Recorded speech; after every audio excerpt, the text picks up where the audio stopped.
Artificial intelligence એટલે કે AI નો ઉપયોગ કર્યો હતો। અહીં પીએમ મોદી હિન્દીમાં ભાષણ આપી રહ્યા હતા અને તે જ સમયે આર્ટિફિશિયલ ઇન્ટેલિજન્સ સ્પીકર દ્વારા તેનું તમિલમાં લાઈવ ભાષાંતર કરવામાં આવી રહ્યું હતું। આ નવા પ્રયોગ પર પીએમ મોદીએ કહ્યું કે એક નવી શરૂઆત છે, એક નવી આશા છે, તેનાથી તમારા લોકો સુધી પહોંચવામાં મારા માટે સરળતા રહેશે।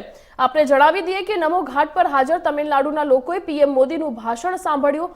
તમિલનાડુથી આવેલા મહેમાનોનું સ્વાગત કરતા તેમણે કહ્યું હતું કે તમિલનાડુથી કાશી આવવું એટલે મહાદેવના એક ઘરથી બીજા ઘરે આવવું।